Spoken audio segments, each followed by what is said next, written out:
भ्रष्टाचार के खिलाफ चल रहे अभियान के बीच जमुई के कार्यपालक अभियंता गोपाल कुमार एक बड़े एक्शन के घेरे में आ गए हैं। आय से अधिक संपत्ति मामले में आर्थिक अपराध इकाई यानी ईओयू ने पटना से लेकर जमुई तक उनके 4 ठिकानों पर एक साथ छापेमारी शुरू की है। ये कैश और गहने उस भ्रष्ट अफसर के घर से मिले हैं जिनके ठिकानों पर ईओयू की टीम ने छापेमारी की है। ग्रामीण विकास विभाग के एग्जीक्यूटिव इंजीनियर गोपाल कुमार के ठिकानों पर ईओयू ने बड़ी कार्रवाई की है। पटना और जमुई समेत 4 अलग अलग ठिकानों पर चल रही इस छापेमारी में अब तक कई अहम खुलासे हुए हैं। जानकारी के मुताबिक पटना स्थित अपार्टमेंट से करीब 40 लाख रुपए नकद बरामद किए गए हैं। इसके अलावा लाखों रुपए के गहने, कई बैंकों की पासबुक और जमीन से जुड़े अहम दस्तावेज भी टीम के हाथ लगे हैं। बताया जा रहा है कि गोपाल कुमार फिलहाल जमुई जिले के झाझा में ग्रामीण विकास विभाग में एग्जीक्यूटिव इंजीनियर के पद पर तैनात हैं। वहीं जमुई के केकेएम कॉलेज के पास स्थित किराए के आवास पर भी छापेमारी की गई, जहां दस्तावेजों और संपत्तियों की गहन जांच की जा रही है। ईओयू की शुरुआती जांच में सामने आया है कि गोपाल कुमार ने अपनी ज्ञात आय से कहीं ज्यादा संपत्ति अर्जित कर रखी है। एजेंसी के मुताबिक उनके खिलाफ करीब 2 करोड़ 61 लाख से ज्यादा की आय से अधिक संपत्ति के साक्ष्य मिले।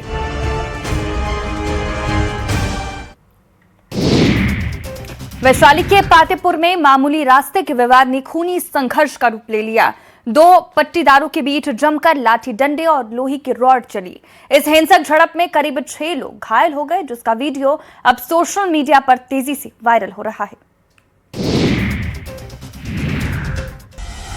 मारपीट और खूनी संघर्ष की ये तस्वीरें वैशाली जिले के पातेपुर थाना क्षेत्र की है, जहां मामूली रास्ते के विवाद ने देखते ही देखते हिंसक रूप ले लिया और 2 पट्टीदारों के बीच जमकर लाठी डंडे और लोहे के रॉड चलने लगी। इस खूनी संघर्ष में दोनों पक्षों के करीब 6 लोग गंभीर रूप से घायल हो गए। पूरा मामला पातेपुर के मझाराबाद गाँव का बताया जा रहा है, जहाँ 12 मई को रास्ते और मवेशियों के नाद में राख फेंकने को लेकर के विवाद शुरू हुआ। शिकायतकर्ता ललन राय का आरोप है कि उनके पट्टीदार सुनील राय ने मवेशियों के नाद में राख फेंक। जब इसका विरोध किया गया तो कहासुनी बढ़ते बढ़ते हिंसक झड़प में बदल गई। सोशल मीडिया पर वायरल हो रहे वीडियो में साफ देखा जा सकता है कि दोनों पक्ष के लोग एक दूसरे पर लाठी डंडों से हमला कर रहे हैं। मारपीट इतनी जबरदस्त थी कि कई लोग मौके पर ही बेहोश होकर गिर पड़े। बाद में ग्रामीणों की मदद से सभी घायलों को पातेपुर प्राथमिक स्वास्थ्य केंद्र पहुंचाया गया। वहीं वायरल वीडियो सामने आने के बाद पुलिस भी हरकत में आ गई है। पुलिस ने मामले को संज्ञान में लेते हुए जाँच शुरू कर दी है।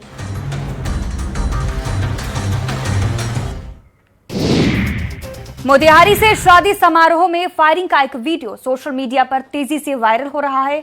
वीडियो में सैकड़ों लोग और बच्चों के बीच खुलेआम फायरिंग होती दिखाई दे रही है। अब इस वीडियो के सामने आने के बाद कानून व्यवस्था और हथियारों के इस्तेमाल पर बड़े सवाल खड़े हो रहे हैं।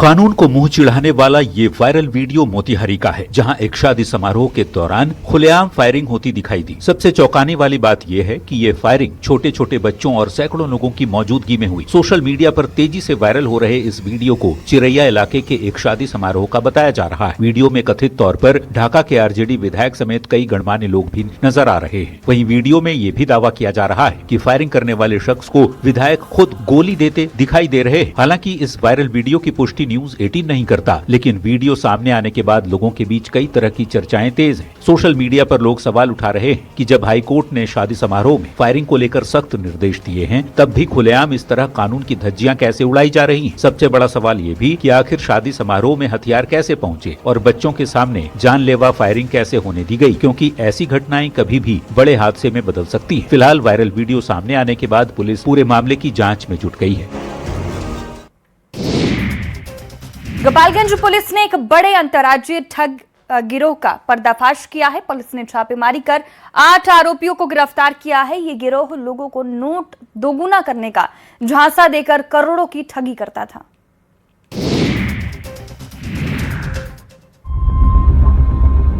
95 लाख रुपए से अधिक की नकदी नोट गिनने की मशीन, केमिकल और काले रंग के कागज के बंडल की ये तस्वीरें गोपालगंज की है, जिससे पुलिस ने कार्रवाई करते हुए गोपालगंज के बैकुंठपुर थाना के सिंहासनी गांव से बरामद किया है। इनपुट के आधार पर पुलिस ने छापेमारी की। एसपी विनय तिवारी के निर्देश पर एसडीपीओ सिद्धवलिया के नेतृत्व में बैकुंठपुर, सिद्धवलिया और मोहम्मदपुर थाने की संयुक्त टीम बनाई गई और फिर इस बड़े ऑपरेशन को अंजाम दिया गया। छापेमारी के दौरान पुलिस ने 8 आरोपियों को गिरफ्तार किया। गिरफ्तार आरोपियों में पश्चिम बंगाल, चंपारण, सारण, सिवान और गोपालगंज के लोग शामिल हैं। पुलिस जांच में सामने आया है कि यह गिरोह लोगों को केमिकल से नोट दोगुना करने का झांसा देकर अपने जाल में फंसाता था। अपराधी पहले काले कागज और केमिकल का इस्तेमाल कर नकली डेमो दिखाते थे, जिससे लोगों को भरोसा हो जाए कि नोट सच में दोगुना हो सकते हैं। इसके बाद मोटी रकम लेकर फरार हो जाते थे। पुलिस के मुताबिक बरामद सभी नोट असली हैं और शुरुआती जांच में इस गिरोह के तार कई जिलों और दूसरे राज्यों से भी जुड़े होने की आशंका जताई जा रही है। फिलहाल सभी आरोपियों को न्यायिक हिरासत में भेजा गया है।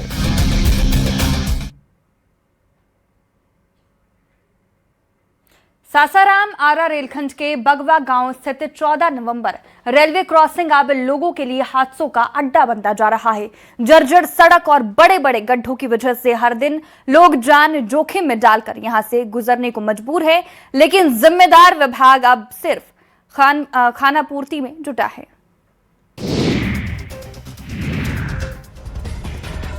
डीडीओ मंडल के सासाराम आरा रेलखंड पर स्थित बगवा गांव का 14 नंबर रेलवे क्रॉसिंग इन दिनों हादसों का बड़ा कारण बनता जा रहा है। जर्जर सड़क और रेलवे ट्रैक के पास बने बड़े बड़े गड्ढों ने लोगों की मुश्किलें बढ़ा दी है। हालत ऐसी है कि हर दिन यहां दुर्घटना का खतरा बना रहता है और लोग जान जोखिम में डालकर इस क्रॉसिंग को पार करने को मजबूर हैं। आरा सासाराम मुख्य सड़क होने के कारण इस रेलवे क्रॉसिंग से प्रतिदिन हजारों छोटे बड़े वाहन और राहगीर गुजरते हैं, लेकिन रेलवे ट्रैक के दोनों तरफ सड़क पूरी तरह टूट चुकी है। जगह जगह गहरे गड्ढे बन गए हैं। सबसे ज्यादा परेशानी बाइक और ऑटो चालकों को हो रही है। वाहन असंतुलित होकर फिसल जा रहे हैं, जिससे लगातार हादसे हो रहे हैं। स्थानीय लोगों का आरोप है कि रेल प्रशासन मरम्मत के नाम पर सिर्फ खानापूर्ति करता है। थोड़ी मिट्टी और गिट्टी डालकर काम पूरा मान लिया जाता है, लेकिन कुछ ही दिनों में सड़क फिर से बदहाल हो जाती है। ग्रामीणों ने बताया है कि हाल ही में एक बाइक सवार गड्ढे में फिसल गया था, जिसके बाद पीछे से आ रही ट्रक ने उसे कुचल दिया। उसकी मौके पर ही दर्दनाक मौत हो गई। अब आपको मध्य प्रदेश के छतरपुर लेकर चलते हैं, जहां पुलिस व्यवस्था को शर्मसार करने वाली एक अजीब तस्वीर सामने आई है। हवालात में अपराधी नहीं बल्कि एक मुर्गा बंद मिला।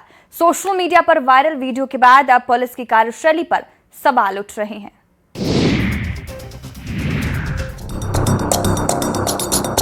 छतरपुर से पुलिस महकमे को शर्मसार करने वाला एक अजीबोगरीब मामला सामने आया है, जहां अपराधियों की जगह लॉकअप में एक मुर्गा बंद मिला। जी हां, लवकुश नगर थाना इलाके के अटकोन्हा पुलिस चौकी का ये वीडियो सोशल मीडिया पर तेजी से वायरल हो रहा है और अब पुलिस की जमकर किरकिरी हो रही है। करीब 38 सेकंड के वायरल वीडियो में साफ दिखाई दे रहा है कि चौकी के बंदी गृह यानी हवालात के अंदर एक मुर्गा आराम से घूम रहा है, जबकि लॉकअप का दरवाजा बाहर से बंद है। स्थानीय ग्रामीणों का आरोप है कि चौकी में रात के समय मुर्गा पार्टी की तैयारी चल रही थी और पुलिस कर्मियों ने किसी से मुर्गा मंगवाकर उसे भागने से रोकने के लिए सीधे लॉकअप में बंद कर दिया। ग्रामीणों का कहना है कि चौकी में अक्सर देर रात तक पार्टी होती है, अपराधी बाहर घूम रहे हैं और मुर्गा अंदर बंद है। ये बात अब इलाके में चर्चा का विषय बन गई है। मामला सोशल मीडिया पर तूल पकड़ने के बाद पुलिस विभाग हरकत में आया। वहीं पुलिस कप्तान ने पूरे मामले की जांच कर कार्रवाई की बात कही है।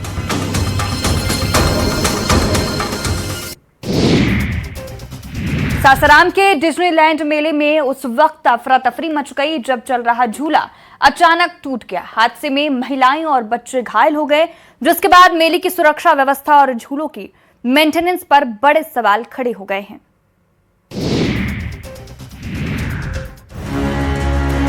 हैरान और परेशान करने के साथ साथ डराने वाली ये तस्वीर सासाराम की है, जहां शुक्रवार देर शाम एक बड़ा हादसा होते होते टल गया, जब मुफस्सिल थाना क्षेत्र स्थित पायलट बाबा आश्रम के पास लगे डिज्नीलैंड मेले में अचानक एक झूला टूट गया। हादसे के बाद मेले में अफरा तफरी और भगदड़ जैसी स्थिति बन गई। बताया जा रहा है कि ग्राफिट झूला नाम के झूले पर लोग सवार थे, तभी अचानक झूले का एक हिस्सा टूट गया, जिससे उसमें बैठे लोग नीचे गिर पड़े। हादसे में एक बच्चे समेत 2 महिलाएं घायल हो गयी, जिन्हें आनन फानन में इलाज के लिए सासाराम सदर अस्पताल लाया गया। घटना के बाद सबसे बड़ा सवाल मेले की सुरक्षा व्यवस्था और झूलों की तकनीकी जांच को लेकर उठने लगा है। जानकारी के मुताबिक इस मेले के आयोजन के लिए करीब 3 महीने की अनुमति सासाराम अनुमंडल कार्यालय से ली गई थी, लेकिन क्या झूलों की सही तरीके से मेंटेनेंस की गई थी? क्या तकनीकी विशेषज्ञों की ओर से समय समय पर इसकी जाँच हुई थी? और क्या जिला प्रशासन ने सुरक्षा मानकों की समीक्षा की थी? अब ये तमाम सवाल खड़े हो रहे हैं, क्योंकि थोड़ी सी लापरवाही बड़े हादसे का कारण बन सकती है। फिलहाल हादसे की जाँच की जा रही है। समस्तीपुर के पटोरी रेलवे स्टेशन पर एक बड़ा हादसा होते होते टल गया। एक दर्दनाक लापरवाही ने कुछ पलों के लिए यात्रियों की सांसें रोक दी। 3 महिलाएं और एक छोटी बच्ची रेलवे लाइन पार कर रही थी, तभी अचानक एक तेज रफ्तार ट्रेन वहां पहुंच गई। रफ्तार से दौड़ती ये मालगाड़ी, ट्रेन और पटरियों के बीच फंसी ये 4 जिंदगियां। तस्वीर आपके रोंगटे खड़ी कर देंगी। ये समस्तीपुर के शाहपुर पटोरी रेलवे स्टेशन है, जहां मौत बिल्कुल सामने थी, लेकिन एक सूझबूझ ने चारों को यमराज के चंगुल से खींच लिया। दरअसल पटोरी स्टेशन पर रेलवे लाइन पार कर रही महिलाएं और मासूम बच्चे अचानक से आती ट्रेन की चपेट में आ गईं। जब भागने का कोई रास्ता नहीं बचा तो महिला ने सूझबूझ दिखाई। प्लेटफॉर्म और पटरी के बीच मौजूद संकरे गैप में बच्चों को लिपटाकर सीधे बैठ गई। पूरी ट्रेन इनके ऊपर से गुजर गई। इस खौफनाक हादसे में किसी की जान तो नहीं गई, लेकिन उन्हें बचाते हुए 3 महिलाएं जरूर चोटिल हो गईं, जिन्हें तुरंत स्थानीय अस्पताल में भर्ती करवाया गया है। हमें संभल के रहना चाहिए, क्योंकि ये चमत्कार हर बार नहीं होता। अपनी और अपने बच्चों की जान के लिए रेलवे नियमों का पालन करें। पति की लंबी उम्र और सुख समृद्धि की कामना को लेकर आज देश भर में सुहागिन महिलाएं वट सावित्री व्रत पूरे श्रद्धा और आस्था के साथ कर रही है। नवादा से सामने आई ये तस्वीर देखिए।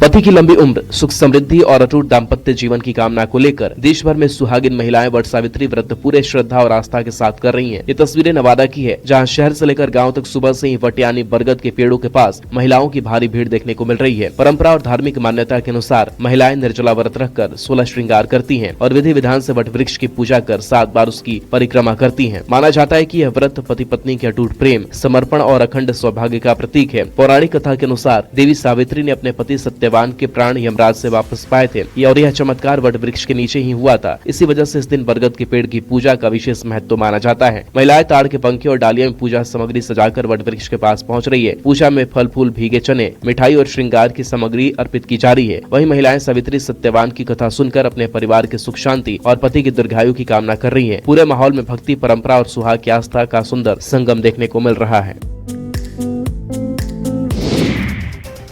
पश्चिम चंपारण के नरकटियागंज में सामूहिक विवाह समारोह के दौरान गंगा जमुनी तहजीब की खूबसूरत मिसाल देखने को मिली। एक ही मंडप में हिंदू रीति रिवाज से शादी और मुस्लिम परंपरा से निकाह कराया गया।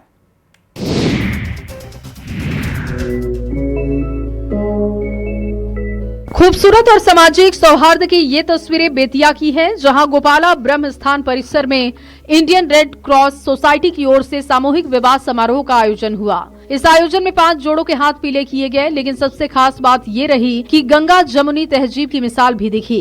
एक ही मंडप में जहां एक और 4 हिंदू जोड़ों का वैदिक मंत्रोच्चारण के बीच पूरे रीति रिवाज से विवाह संपन्न कराया गया, दूसरी ओर मुस्लिम रीति रिवाज से मौलाना की ओर से एक जोड़े का निकाह पढ़वाया गया। सामाजिक समरसता और भाईचारे की ये अनोखी तस्वीरें लोगों के बीच चर्चा का विषय है। समारोह में केंद्रीय कोयला एवं खान राज्य मंत्री सतीश चंद्र दुबे, वाल्मीकि नगर सांसद सुनील कुमार मुख्य अतिथि के रूप में शामिल हुए। दोनों नेताओं ने नवविवाहित जोड़ों को आशीर्वाद देते हुए उनके सुखद वैवाहिक जीवन की कामना की। आयोजन समिति की ओर से नवविवाहिता जोड़ों को उपहार दिया गया।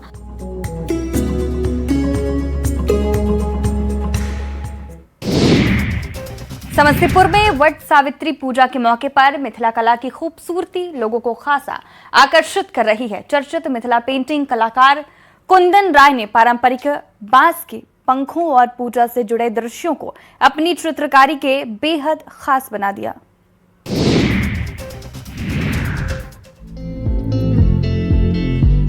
समस्तीपुर में वट सावित्री पूजा के मौके पर मिथिला कला की खूबसूरती लोगों को खासा आकर्षित कर रही है और इसकी वजह बने हैं चर्चित मिथिला पेंटिंग कलाकार कुंदन राय, जिन्होंने इस बार वट सावित्री पूजा को मिथिला चित्रकला के रंगों में बेहद अनोखे अंदाज में सजाया है। कुंदन राय ने पारंपरिक बांस के पंखों को मिथिला पेंटिंग से सजाकर उन्हें खास पहचान दी है। मिथिलांचल में वट सावित्री पूजा के दौरान बांस के पंखे का विशेष महत्व माना जाता है। मान्यता है कि इससे वट वृक्ष को हवा देकर शीतल किया जाता है, ताकि वह लोगों को भी शीतलता और सकारात्मक ऊर्जा प्रदान करता रहे। इसी परंपरा को कला के माध्यम से जीवंत करते हुए कुंदन ने पंखों पर आकर्षक मिथिला चित्रकारी की है। वहीं बरगद के पेड़ के नीचे सुहागिन महिलाओं की ओर से किए जा रहे वट सावित्री पूजन को भी उन्होंने अपनी कला में बेहद खूबसूरती से उकेरा है। कुंदन राय इससे पहले भी कई पर्व त्योहारों और सांस्कृतिक आयोजनों पर मिथिला कला के जरिए लोगों का ध्यान आकर्षित कर चुके हैं और इस बार भी उनकी बनाई पेंटिंग्स लोगों को खूब पसंद आ रही है। कुंदन का कहना है कि रोजगार का भी मजबूत जरिया बनती जा रही है। नेपाल के चितवन नेशनल पार्क से सटे सौराहा शहर में उस वक्त अफरा तफरी मच गई जब बीच सड़क पर दो विशालकाय गेंडे आमने सामने भिड़ गए। वीडियो अब सोशल मीडिया पर तेजी से वायरल हो रहा है।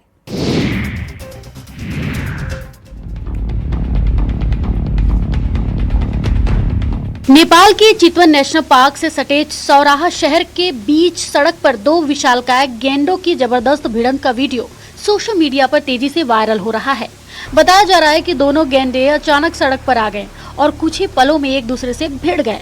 इस खतरनाक टकराव को देखकर मौके पर मौजूद लोग दहशत में आ गए और सुरक्षित दूरी बनाए रखते हुए यह पूरा दृश्य देखते रहे। वीडियो में साफ देखा जा सकता है कि दोनों गेंडे अपनी ताकत के दम पर एक दूसरे को पीछे धकेलने की कोशिश कर रहे हैं, जिससे सड़क पर अफरा तफरी का माहौल बन गया। स्थानीय लोगों के अनुसार यह इलाका जंगल से सटा होने के कारण अक्सर वन्य जीवों की आवाजाही बनी रहती है, लेकिन इस तरह का भिड़ंत बेहद दुर्लभ है। फिलहाल यह वीडियो इंटरनेट पर चर्चा का विषय बना हुआ है, जहां लोग इसे प्रकृति की ताकत और जंगली जीवन का रोमांचक लेकिन खतरनाक दृश्य बता रहे हैं।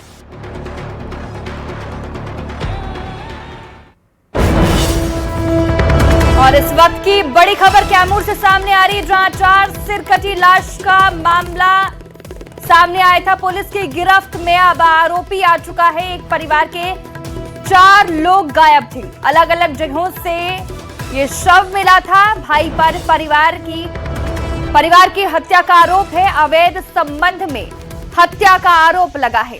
रामगढ़ थाना क्षेत्र के डहरक गांव का ये पूरा मामला बताया जा रहा है। आपको याद होगा कि बीते दिनों 4 सिर कटी लाश यहीं से बरामद की गई थी और अब इस पर पुलिस ने बड़ी कार्रवाई की है। पुलिस को बड़ी सफलता हाथ लगी है, जहां इस आरोपी अब पुलिस की गिरफ्त में है।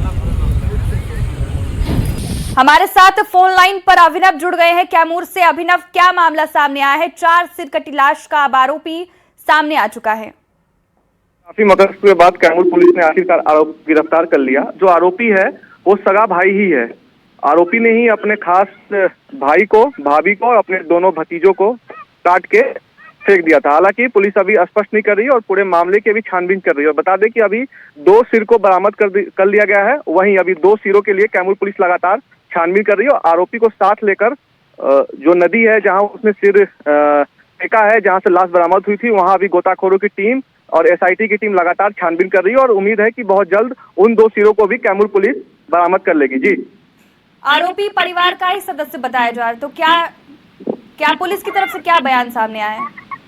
पुलिस की तरफ से कि आरोपी अभी खास भाई है। मृतक है कृष्णा कुमार, आरोपी उसका भाई ही है खास। और आज से हत्या से 2 दिन पहले उन दोनों में कुछ चीजों को लेकर बहस हुई थी। अनुमान जताया जा रहा है कि हो सकता है आपसी रंजिश को लेकर, इस बहस को लेकर ही आरोपी ने अपने पूरे भाई के परिवार को खत्म कर दिया। तो देखिए, 4 सिरकटी लाश मिली है। इस पर पुलिस ने बड़ा एक्शन लिया है। बहुत शुक्रिया अभिनव तमाम जानकारी के लिए। और इस वक्त की बड़ी खबर मैं आपको दिखा रहे, जहां आरोपी खास भाई बताया जा रहा है जिसने इस वारदात को अंजाम दिया। और सासाराम से इस वक्त की बड़ी खबर सामने आ रही है, जहां बालू लदे ट्रैक्टर से जवान को कुचलने का मामला सामने आया है। इलाज के दौरान वाराणसी में जवान की मौत हो गई। घायल ट्रैफिक जवान मुकेश कुमार ने दम तोड़ दिया। वहीं बालू लदे ट्रैक्टर ने जवान को कुचला था। नो एंट्री में जाने से रोकने पर रौंदा गया था और लखीसराय के रहने वाले थे मृतक जवान। रोहतास के एसपी रोशन कुमार ने मौत की पुष्टि की है। और इस वक्त की बड़ी खबर मैं आपको सासाराम से दिखा रहे हैं, जहां बालू लदे ट्रैक्टर ने जवान को कुचल दिया। नो एंट्री में जाने से रोका था, जिस पर उन्हें कुचल दिया गया।